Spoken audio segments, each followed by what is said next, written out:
Via Feltre. Nella prima parte, venendo dal centro, gli alberi non ci sono più. Il futuro degli altri è ora oggetto del parere di un giudice dopo il ricorso di Italia Nostra.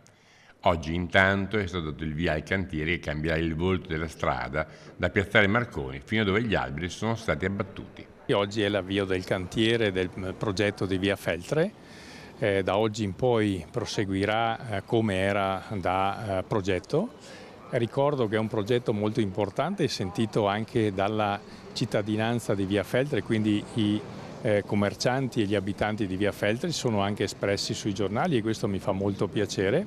È un progetto che punta alla sicurezza dei pedoni e dei ciclisti di via Feltre. Lo vogliamo rimarcare perché così è, sarà una via nuova con dei marciapiedi più ampi, abbiamo anche una ciclopedonale ampia per dare questa possibilità e questo progetto è stato creato anche trovando un compromesso ideale fra la metratura della strada che sicuramente è una strada che limita questo progetto. Tra le novità anche dei rallentatori per modificare il modo di percorrere la strada da parte degli automobilisti. Abbiamo 6 passaggi pedonali rialzati e quindi la percorrenza sarà di minor velocità e quindi renderemo una via bella e sicura e soprattutto quello che è stato l'oggetto del contendere il verde fino a dove sono stati così abbattuti gli alberi per poi ripiantumarli, andiamo avanti col cantiere. Il dubbio amletico riguarda il futuro. Il progetto, finanziato da un benefattore ormai non più anonimo, prevede l'abbattimento di tutti i tigli di via Feltre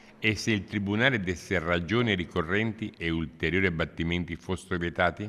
Io di questo per ora non ci penso perché il timore che hanno i cittadini ce l'ho anch'io e non vorrei mai che anche chi ha sostenuto questo grande progetto si tirasse indietro, perché credo che con tutte le cose che abbiamo sentito in questo giorno anche questo è possibile. Mi auguro che non succeda mai perché allora abbiamo parlato tanto di via Feltre ma alla fine non riusciremo per alcune voci e anche idee dissonanti che per l'amor di Dio sono sempre apprezzate, però qui è un progetto che è stato valutato, è stato portato avanti con un criterio e rispettando tutte le norme che c'è vigenti per fare le opere pubbliche.